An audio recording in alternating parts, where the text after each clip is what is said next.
She arrived at the biker hangout just as the sun was beginning to set, casting long shadows across the dusty ground. The place was rough, loud, and full of people who looked like they belonged in a different, wilder world. The rumble of motorcycles echoed through the air, the engines roaring as if announcing their territory. The smell of gasoline mixed with smoke and leather, creating an atmosphere that would make most people turn around and leave immediately. But not her. She stepped out of her small, old car with careful determination, her hands slightly trembling as she gripped her purse and a small pistol tucked discreetly in her jacket. The bikers noticed her instantly. A lone woman walking confidently into their territory was unusual, almost impossible. Some of them paused mid-laugh, their heads turning toward her with a mixture of curiosity and amusement. She could feel their eyes scanning her, judging her, mocking her. They saw a woman, not someone who could pose a real threat, and they were already preparing their jokes and insults. The leader of the bikers, a tall man with tattoos covering his arms and neck, leaned back on his bike, a grin spreading across his face. Well, what do we have here?" he called out, his voice dripping with amusement. The others laughed, echoing his mockery, some shouting things meant to intimidate her, others just laughing at the sight of her small pistol that looked almost like a toy compared to the massive guns some of them carried. But she didn't react the way they expected. She didn't flinch, she didn't raise her voice, and she didn't run. Instead, she walked slowly, deliberately, keeping her eyes fixed on the leader. Every step was measured, every movement careful, as if she were a predator walking toward its target, not a scared woman entering dangerous territory. The bikers noticed her composure and tried harder to provoke her. They called out names, laughed loudly, and even circled her, trying to intimidate her by sheer numbers. Despite their laughter and insults, she stayed calm. She knew that if she showed fear or hesitation, the situation would spiral out of control quickly. She kept her face neutral, her breathing steady, and her gaze locked on the man she needed to face. Deep down, she felt fear. It was impossible not to, but she refused to let it show. Fear could be dangerous in this place. Courage, even when it was just a mask, was her weapon. As she approached the leader, she noticed the subtle details of the environment. The other bikers were restless, some nudging each other, whispering, trying to figure out why this woman dared to walk into their hangout alone. Their laughter grew louder, as if mocking her silence. The motorcycles were parked haphazardly, some with engines still running, ready for a sudden escape or confrontation. Empty beer bottles and discarded cigarette packs littered the ground, and the walls were covered with graffiti and stickers from decades of biker culture. Her hands tightened slightly around her pistol. She didn't intend to use it yet, but she needed it close, just in case. The pistol was small and unassuming, the kind that didn't look threatening at first glance, but she trusted it. More than that, she trusted her resolve. She had come here for one reason and one reason only, and nothing in this noisy, chaotic hangout could distract her from it. The bikers' laughter began to mix with unease. They weren't used to someone confronting them like this, especially a woman alone. Most people, when faced with such rough men, would either run or plead. She was doing neither. There was a quiet tension building in the air, something that made the leader frown slightly. She wasn't afraid, not openly, and that alone was unsettling. It was clear she wasn't just wandering in blindly. She had a purpose, a mission that gave her courage far beyond what anyone in that hangout could understand. As she took the final steps toward the center of the group, she could hear their whispers, the growing uncertainty in their voices. Some of them were trying to mask it with laughter, but it wasn't working. Her calm determination made them doubt themselves, and the leader, for the first time, realized this wasn't going to be a simple joke or a quick laugh. This woman was different, and whatever she was here for, it mattered enough for her to face a dangerous crowd alone. By the time she stopped a few feet from the leader, the laughter had softened, replaced by a tense curiosity. The other bikers were still watching, but there was a subtle shift in the energy. The jokes, the mocking glances, they were fading. She was no longer just a target to be laughed at. She was a problem they didn't know how to solve, a challenge that didn't back down, and a presence that demanded attention. In that moment, she wasn't just a mother or a woman. She was a force fueled by love, determination, and the urgency of her mission. And though none of them knew it yet, that small pistol she carried and the courage in her heart were more powerful than anything the bikers could throw at her. The bikers didn't waste a second before letting their amusement show. They circled her like a pack, engines rumbling in the background, laughter bouncing off the walls of their hangout. Every glance, every smirk, seemed designed to make her feel small, to make her leave before things got serious. They joked about her appearance, her clothes, and most of all, her pistol. It was tiny, almost laughable compared to the massive weapons they carried. "Is that all you've got, little lady?" One of them shouted, pointing at her gun. His voice dripped with mockery. The others laughed even louder, some slapping their knees, others letting out wolfish howls. One biker even walked right up to her, tapping the pistol with a calloused finger, as if to prove how harmless it looked. She held her ground, her eyes never leaving the leader's face. They underestimated her completely. In their world, women alone were often seen as easy targets, someone who wouldn't dare fight back. They had never faced someone like her before, someone who walked into their territory unafraid, someone whose confidence didn't waver even under pressure. Their laughter, meant to intimidate her, didn't work. Instead, it gave her a clear view of the challenge ahead. She could feel her heart beating faster, but she didn't let it show. Every nerve in her body was alert. She could see the bikers' eyes flicking toward each other, the whispers, the subtle movements that betrayed their uncertainty. They expected fear. They expected hesitation. What they didn't expect was the calm, quiet determination in her gaze. "Cute gun," another biker sneered, leaning on his motorcycle. "You really think that'll scare anyone here?" He laughed, and the others joined in, some even mimicking her slow walk toward them. It was cruel, but it gave her a sense of the reality she was facing. She wasn't just dealing with one man. She was up against a group who thrived on intimidation, who believed strength was measured in muscle and weapons. But she didn't respond. Words would only give them the satisfaction of a reaction. Instead, she let the silence do its work. She stood tall, shoulders back, moving with a steady, deliberate pace. She wanted them to understand, without a single word, that she wasn't here to be laughed at. She wasn't here to negotiate or beg. She was here for a reason that outweighed every joke, every threat, every mocking glance. The leader, the man who seemed to command respect from the others, noticed her calm. For the first time, his grin faltered. He wasn't used to people challenging his authority so openly, especially women. Most would have fled or stumbled over their words. But she wasn't like most people. He studied her, trying to read her expression, looking for any sign of weakness. There was none. She was focused, unwavering, and that unnerved him more than any gun ever could. The bikers continued their circle, some trying to close in, others just laughing nervously. Their mockery was a shield, a way to mask their unease. They had power in numbers, sure, but this woman had something else, purpose. And purpose can be more dangerous than fists, more terrifying than bullets. She didn't need to threaten them. Her determination alone was enough to make them question what they were doing. One of the bikers stepped closer, sneering. "You sure you want to be here all alone?" he asked, almost teasingly. "This isn't exactly a friendly place for someone like you." She didn't answer. She didn't flinch. Instead, she let her eyes lock with his, showing him, without a word, that she had no intention of leaving until she achieved her goal. The silence that followed was heavy, almost suffocating. Her presence disrupted their world. Laughter began to lose its edge, replaced by tension. They didn't know how to handle someone who refused to play by their rules. They tried jokes, they tried intimidation, but nothing worked. Each failed attempt at mockery chipped away at their confidence. They were used to controlling the room, controlling everyone in it, but she was different. She wasn't reacting the way they expected. That scared them more than anger ever could.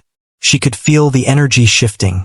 The circle of bikers that had once seemed threatening now seemed uncertain, almost hesitant. She was close enough to the leader now that she could see the faint frown on his face. He had begun to realize that this wasn't going to be an easy encounter.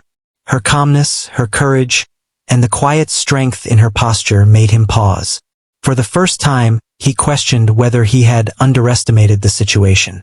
Every move, every glance, every small step she took was calculated. She knew that fear could be as powerful a weapon as any gun. And while she felt fear in her chest, she never let it show. Her mind was clear, focused entirely on what she had come for.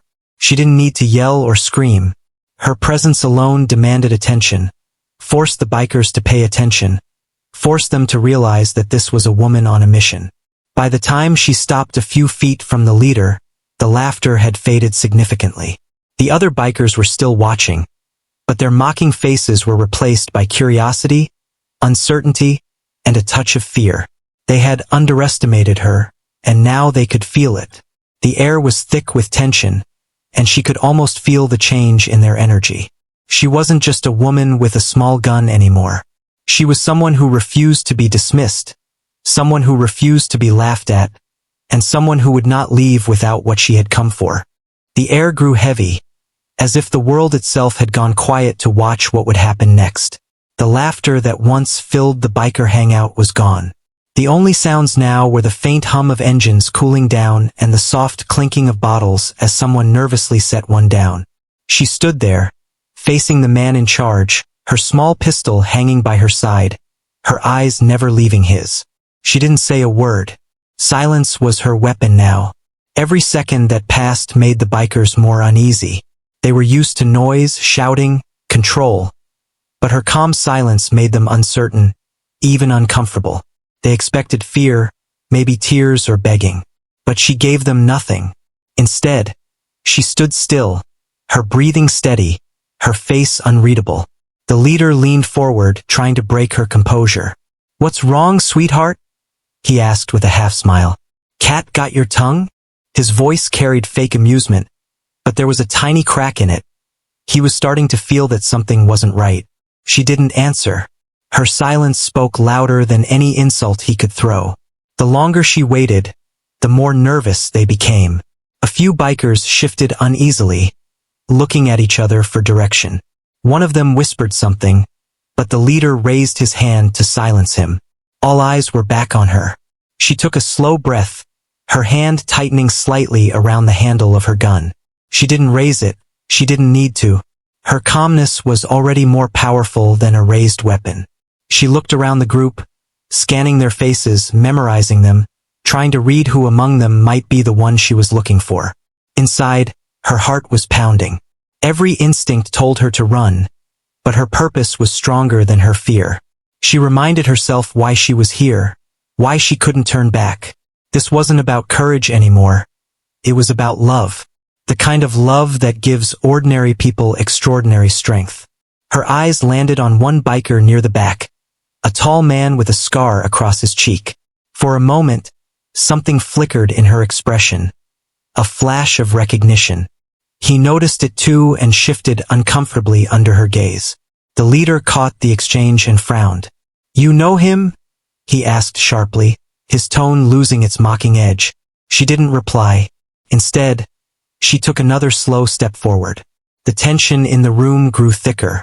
Every pair of eyes followed her movement. The leader straightened up, his grin gone. "Lady, I think it's time you start talking," he said, his voice low and serious now. "Who are you? And what the hell do you want?" Still, she didn't answer. She stopped walking when she was just a few feet away from him. The distance between them was close enough for her to see the small twitch in his jaw, the uncertainty behind his tough exterior. She could tell he wasn't used to being challenged like this, especially not by someone like her. Her silence wasn't meant to be defiance. It was control. She needed to take the power away from him, to make him react on her terms. Every time he tried to provoke her, she gave him nothing. And that was what truly scared him. One of the younger bikers couldn't handle the tension anymore. "Why don't you just say something?" he shouted, his voice cracking slightly. "You think you can just stand there and scare us with that toy?" He took a step toward her, but the leader held out a hand, stopping him. The woman's eyes never left the leader's face, but she could sense the movement, the shifting energy, the uncertainty creeping through the group. Inside her mind, she replayed every moment that led her here. The phone call, the warnings, the fear in her son's voice. She had prepared herself for this confrontation, knowing it wouldn't be easy. She knew that walking into this place might be the most dangerous thing she had ever done. But if she walked away now, she'd lose him forever. The leader's patience was running thin. "Enough of this," he said, his voice louder now. "You walk in here with a gun and no words. You think that makes you brave." Still, she said nothing. Her calm stare cut deeper than any reply could. It made him angry because he couldn't figure her out. Was she crazy? Was she bluffing? Or was she holding something powerful that none of them knew about yet? Seconds passed like minutes. Then, slowly, she took another step forward, just one, but it was enough to make the leader instinctively step back. That one small movement changed everything.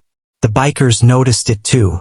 Their tough leader, the man who ruled them all, had flinched. For the first time, the power in the room shifted. She felt it.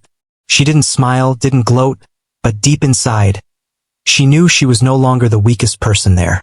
Her silence had broken through their arrogance.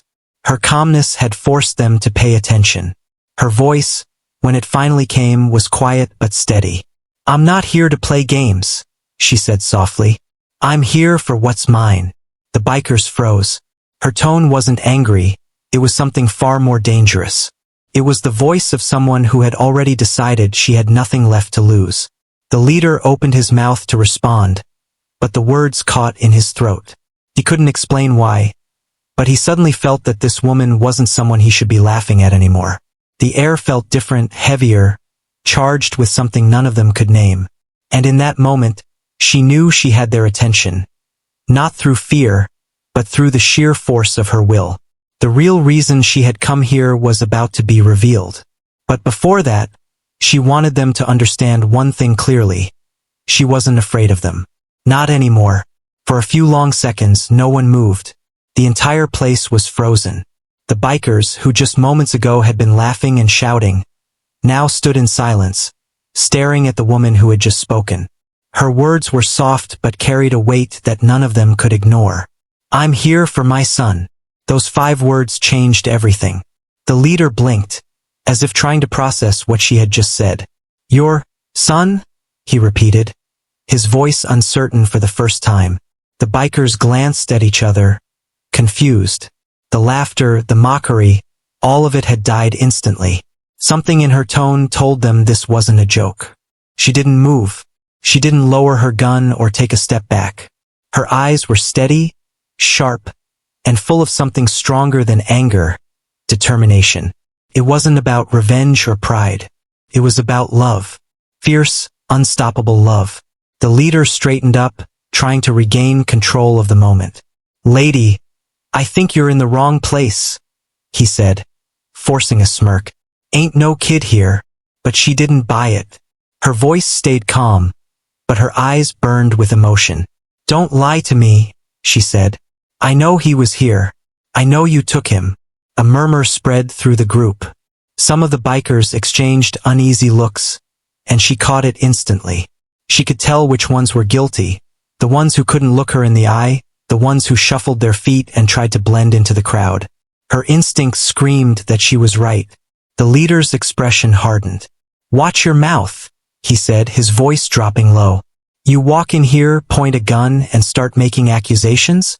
That's not how things work." Her grip on the pistol tightened, but her voice didn't shake. "Then tell me how things work," she said slowly. "Because where I come from, when someone takes a child, a mother will walk through fire to get him back." The leader's smirk faded again. There was something in her words, something raw and powerful. He had seen fear before, he had seen desperation, but this was different. This woman wasn't scared of dying. She was scared of losing her child. And that made her dangerous in a way he didn't understand. One of the younger bikers shifted uncomfortably. "Boss," he muttered under his breath. "Maybe we should." "Shut up," the leader snapped. But that brief hesitation didn't go unnoticed. She caught it, every flicker of guilt and hesitation. Her voice rose, not in anger but in pain. "He's just a boy," she said. 14 years old. Brown hair, blue hoodie. He hasn't done anything wrong. You dragged him into something he doesn't even understand. And now you're hiding him from me." The words hung in the air. The bikers looked around, and the unease grew thicker. Some of them looked away, unable to meet her gaze. Others shuffled their feet, suddenly unsure if they were on the right side of this confrontation.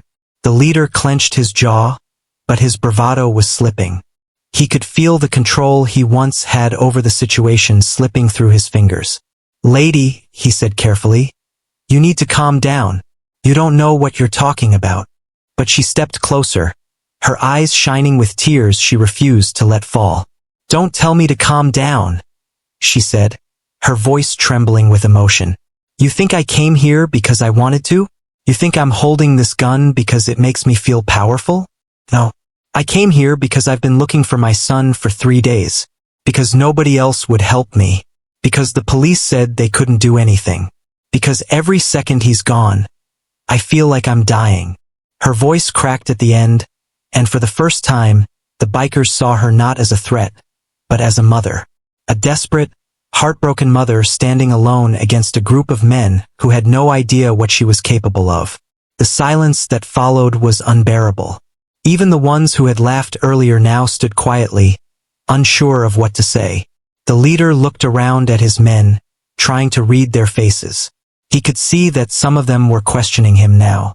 Her words had hit them where no bullet could. Finally, she lowered her gun slightly, but her eyes stayed fierce. "I don't care what kind of people you are," she said. "I don't care what you've done.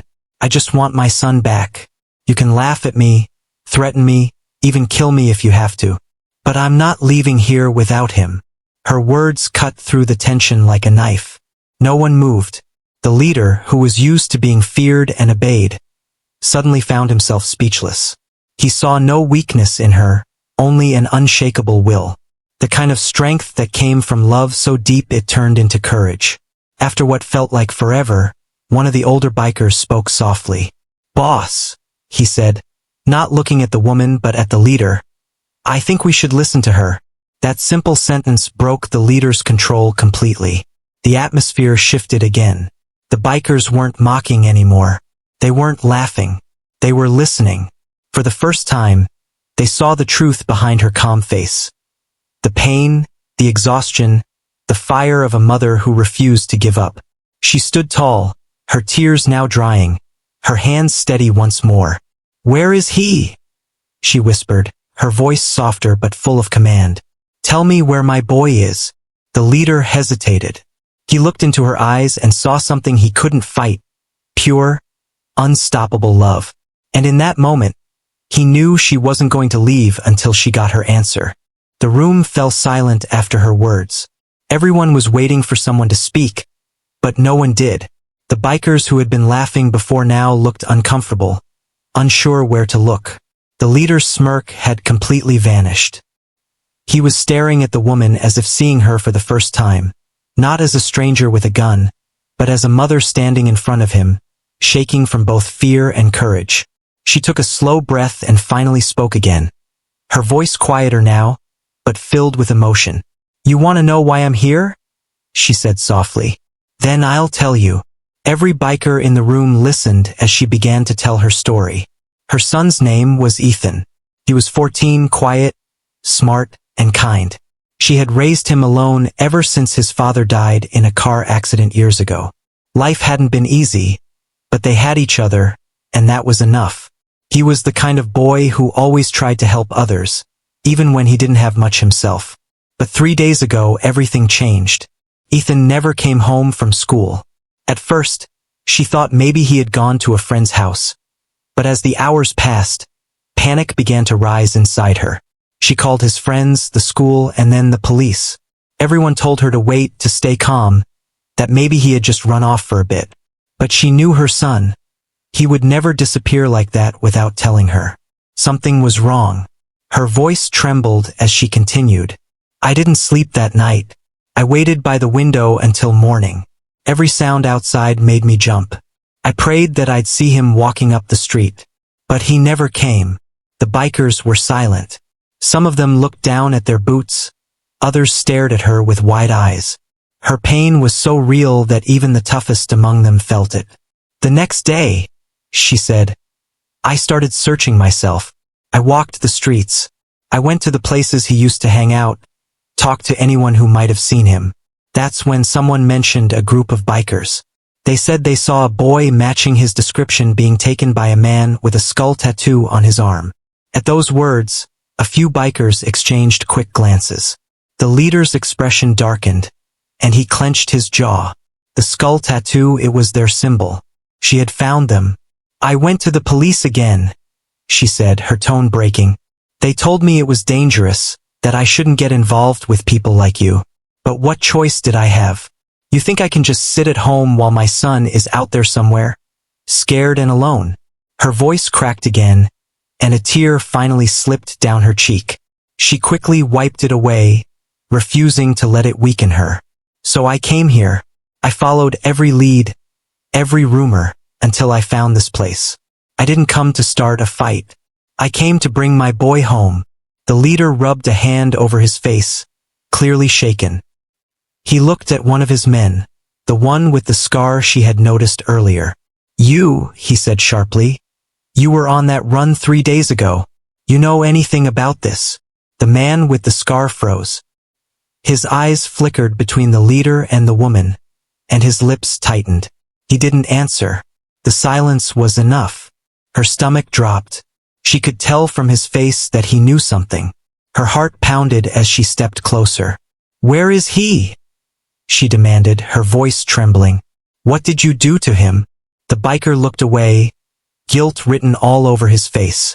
"It wasn't supposed to happen like that," he muttered. "We were just supposed to scare the kid. He saw something he shouldn't have. But nobody said anything about hurting him." Her breath caught in her throat. "Scare him?" she whispered. "He's a child." The biker winced. He got caught up in something he didn't understand. He was in the wrong place at the wrong time. The leader turned toward him, his voice rising. "You brought trouble here," he barked. "You said it was handled." The biker hesitated. "We dropped the kid off at the old warehouse," he said finally, his voice low. "He's fine. Or at least he was when we left him." The woman's legs almost gave out. Relief and fury hit her at the same time. Her son was alive, but alone, trapped somewhere with people she didn't trust. She took a deep breath, fighting to stay calm. "Tell me where," she said, her tone firm. "Tell me exactly where that warehouse is." The leader looked at her. For the first time, he didn't see an enemy or a fool. He saw a mother who would walk through hell for her child. Something in his expression softened, just a little. He sighed heavily. "The old Miller factory," he said quietly. "Out by the highway. But it's dangerous there. You shouldn't go alone." She didn't hesitate. "I've been alone since the day you took my son," she said. "I can handle dangerous." For a long moment no one spoke. The bikers stood frozen, watching her walk toward the door, her gun still in her hand. There was something about her that commanded respect. Not because she was armed, but because she had courage they couldn't match. As she reached the doorway, she turned back. "If anything happens to him," she said softly, "I'll come back. And next time I won't just ask questions." No one doubted her. As she stepped out into the cold night, the wind hit her face, but she didn't feel it.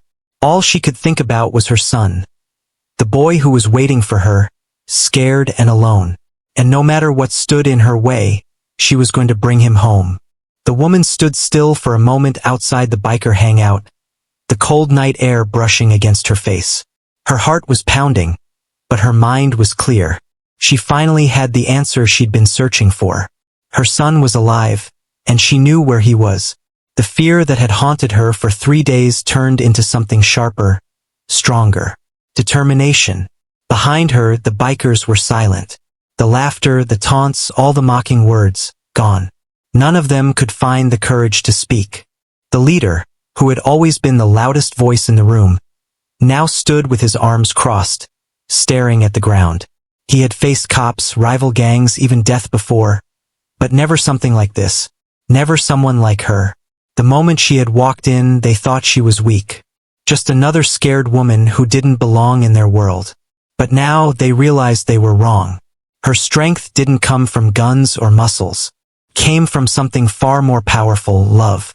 The kind of love that could break fear in half. Inside, one of the bikers finally spoke. "Boss," he said quietly. "We should go with her." The leader looked up, confused. "What?" "She's going to that old factory," the biker continued. "You know what kind of people are there now. She won't make it alone." The leader didn't respond immediately. He knew the biker was right. The old Miller factory wasn't just a building. It was a hideout for a group of men even more dangerous than them. People who didn't care about right or wrong. People who would hurt a kid without a second thought. For the first time in a long time, the leader felt guilt pressing on his chest. Maybe he hadn't taken the boy himself, but he was responsible for the men who did. He looked at the woman again, now walking toward her car, the pistol still in her hand. She didn't even look back. She didn't have to. She had already shown them what kind of person she was. "Boss," another biker said quietly, "we can't just let her go. She's gonna get herself killed." The leader sighed. "She's not scared of dying," he muttered. "You saw her eyes. That woman's made of something different."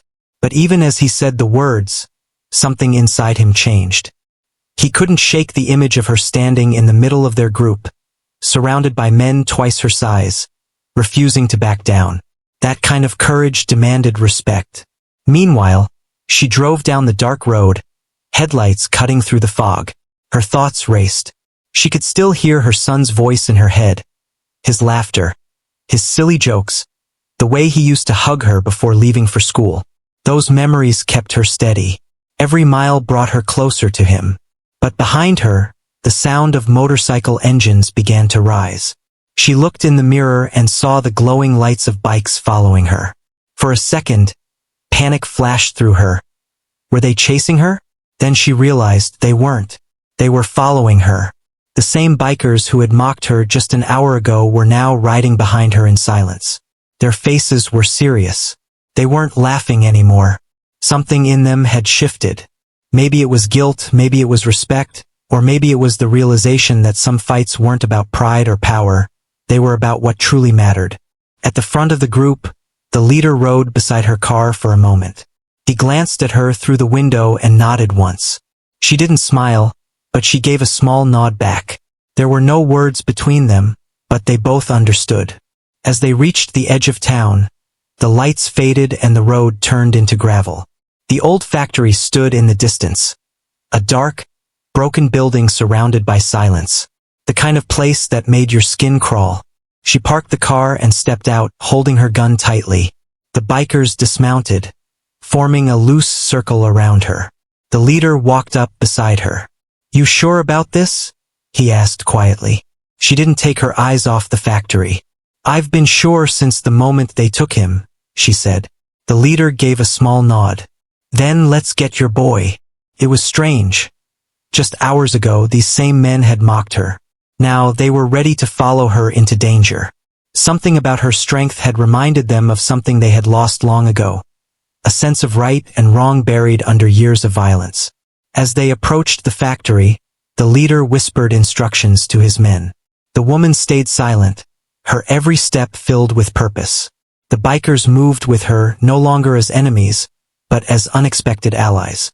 The power had shifted completely. She wasn't the scared outsider anymore. She was the one they all looked to for direction. Inside, the factory was cold and dark. The floor creaked under their boots. Somewhere in the distance, they heard voices, rough and angry.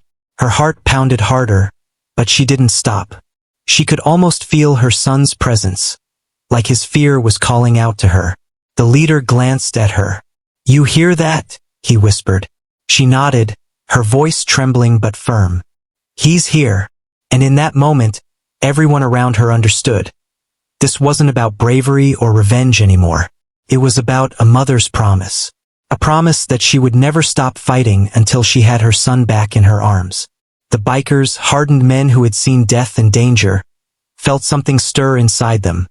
A quiet respect, maybe even admiration. None of them said it aloud, but they all knew one thing for sure. This woman had more courage than any of them combined. She looked at the leader one last time. "We go in," she said. He nodded. "Right behind you." And together, they stepped into the darkness.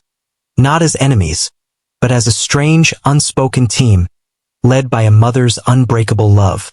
The factory was silent, the kind of silence that made every breath sound loud. The woman gripped her gun tightly, her heart racing but her steps steady. The bikers moved behind her, their heavy boots pressing against the dusty floor. The dim light from a broken window fell across old machines and shattered glass. Somewhere deep inside, faint voices echoed, rough, male voices mixed with laughter. Her stomach tightened. She knew her son was here. A mother didn't need proof. She could feel it. Every instinct screamed that he was close. The leader of the bikers motioned for his men to spread out. They moved quietly like shadows. Even though they had once mocked her, now they followed her lead. They could see it in her eyes. She was ready to face whatever was waiting inside. She took a slow breath and moved forward. The door ahead was slightly open, and the voices were clearer now. Someone was talking about the kid, about how they should teach him a lesson. Her blood went cold. The leader looked at her and whispered, "You sure you want to do this your way?" She didn't answer with words. She pushed the door open. Inside, a group of men sat around a table, laughing, drinking, not expecting anyone to interrupt. When they saw her, they froze for a second, then burst out laughing. "Look who's here," one of them said with a grin. "You lost, lady?" Another one added, "That's a nice toy you got there. Planning to shoot us all with that little thing." Their laughter echoed off the walls, but she didn't react. Her eyes searched the room until they landed on a small figure tied to a chair in the corner, her son. His face was bruised, but when he saw her, his eyes widened. "Mom!" he cried out, his voice weak but full of relief. That one word, "Mom," cut through the noise like thunder. The laughter stopped. The men turned to look at the boy, then back at her. Her hands stopped trembling. Her fear melted away. All that was left was determination. "Let him go," she said calmly. Her voice wasn't loud, but it carried strength that made even the leader of the men hesitate.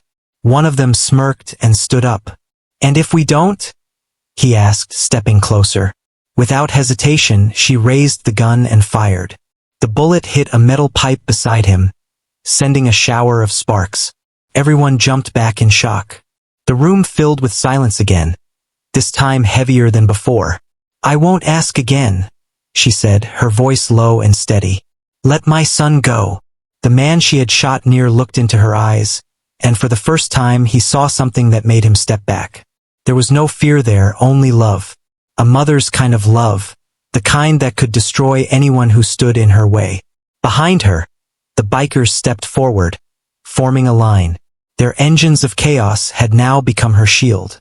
The leader cracked his knuckles and said coldly, "You heard the lady." The kidnappers looked around. The odds had changed. What had once been an easy game for them was now a dangerous situation. They exchanged nervous glances. Finally, the man who seemed to be in charge spat on the floor. "Fine," he said. "Take the kid and go. But this isn't over." She didn't move yet. She kept her gun raised as one of the bikers rushed to untie her son. The boy stumbled into her arms, tears streaming down his face. She hugged him tightly, her gun still in her other hand. For the first time in days she could breathe. But the peace didn't last long. The men weren't ready to let them go so easily. One of them suddenly reached for his gun. Before he could aim, the leader of the bikers fired first. The shot echoed, hitting the man's shoulder and sending him to the ground. Chaos broke out instantly. The bikers rushed forward, and a fight began. Fists, shouts, and gunfire filled the factory. She shielded her son behind a wall, her heart pounding. But she didn't hide for long. She peeked out, aimed carefully, and fired at a light above the enemies, plunging the room into darkness. The only sounds were grunts, curses, and the echo of metal. It felt like hours, though it was only minutes. When the noise finally died down, the air smelled of smoke and fear. The bikers stood tall, bruised but victorious. The men who had taken her son were on the ground, defeated and silent. The leader turned to her, breathing heavily. "You okay?" She nodded, still holding her son. Her hands were shaking now, but not from fear, from relief. "He's safe," she whispered, tears slipping down her cheeks. "That's all that matters." Her son clung to her, burying his face in her shoulder. "I knew you'd come," he said softly. She kissed his forehead. "I told you I'd never stop." The leader looked at her, and for the first time, there was no trace of mockery in his eyes, only respect. "You're something else, lady," he said quietly. She looked back at him, tired but grateful. "No," she replied. "I'm just a mother." The group walked out together, the night air cold against their skin. The stars shone faintly above the factory, as if the sky itself was watching. Behind them, the bikers mounted their bikes again, engines roaring in the distance. She stood by her car, her son beside her, both of them silent. The nightmare was over. She turned to look at the bikers one last time. The leader raised a hand in farewell before riding off into the darkness. She watched them disappear, feeling a strange kind of gratitude. That night, she learned something powerful. Sometimes help comes from the most unexpected places, and even the toughest hearts can be moved by a mother's courage. As she drove away with her son sleeping safely beside her, the road ahead seemed endless, but this time, it wasn't filled with fear. It was filled with hope. The night sky was quiet when she finally drove away from the old factory. The sound of the car's engine was soft compared to the roaring bikes that had disappeared into the darkness behind her. Her hands were still shaking slightly as she gripped the steering wheel, but for the first time in days, her heart was calm. Her son sat beside her, his small hand clutching hers tightly. He had fallen asleep not long after they left, his head resting on her shoulder. His breathing was slow, peaceful. She looked at him and felt tears rise in her eyes. For days, she had imagined this moment, what it would feel like to see him again, to touch his face, to hear him say "Mom" with that same innocent voice. Now he was here, safe and alive. The road ahead stretched endlessly, lit only by the car's headlights. The wind blew through the open window, carrying the scent of rain and dust. She let out a deep breath she had been holding for far too long. Every ache in her body, every bruise, every tear had been worth it. As the city lights appeared in the distance, her mind replayed everything that had happened. The laughter of the bikers when she first walked into their hideout, the way they had mocked her, the fear she had felt but refused to show. And then, the moment they realized what she was fighting for, not revenge, not pride, but her child. That moment had changed everything. People often said a mother's love was powerful, but few truly understood what it meant until they saw it in action. She hadn't been trained to fight, hadn't been raised to handle danger or face armed men. But when her son was taken, something inside her woke up, a strength she didn't know she had. The bikers had seen it too. When she looked at them now in her mind, she didn't see enemies anymore. She saw men who had learned something important that night. Maybe they would never admit it out loud, but they had witnessed what real courage looked like. She hoped that moment would stay with them forever. As she drove into town, she stopped at a small gas station. The lights flickered, and an old man behind the counter looked up when she walked in. She asked for some water and a blanket for her son. The man noticed the tired look on her face and the dirt on her clothes but didn't ask questions. He simply smiled kindly and said, "Long night, huh?" She nodded with a faint smile. "The longest," she replied softly. Back in the car, she covered her son with the blanket. He murmured something in his sleep and turned toward her, still holding her hand. She brushed his hair gently away from his forehead and whispered, "It's over now. You're safe." For a long time, she sat there in silence, listening to the hum of the engine and her son's breathing. The world outside felt calm again. The chaos, the fear, the anger, it was all behind her. All that remained was love, strong and unbreakable. As dawn began to rise, A soft golden light filled the sky. She could see the first rays of sunlight breaking through the clouds. It painted the road ahead in warm colors, a promise of a new beginning. She smiled quietly to herself. Her phone buzzed suddenly. It was a message from an unknown number. She opened it cautiously. It was from the biker leader. The message was simple. He's safe because of you. Take care of him. And thank you for reminding us what real strength looks like. She stared at the screen for a moment, her eyes welling with tears again. It was strange how life worked. A few hours ago, those same men had laughed at her. Now they respected her. It reminded her that sometimes, even in a dark world, people could still change. She typed back only 2 words, "Thank you." Then she put her phone down and started the car again. The sun was higher now, shining on her face. Her son began to wake up slowly, rubbing his eyes. "Mom," he said sleepily. "Are we going home?" She smiled. "Yes, sweetheart. We're going home." He looked out the window at the rising sun and smiled too. "You came for me," he whispered. Her throat tightened, and she nodded. "I told you I would. I always will." As they drove toward home, she realized something important. The world could be cruel, unfair, and dangerous, but love, pure, selfless love, was stronger than all of it. She didn't need anyone's approval or praise.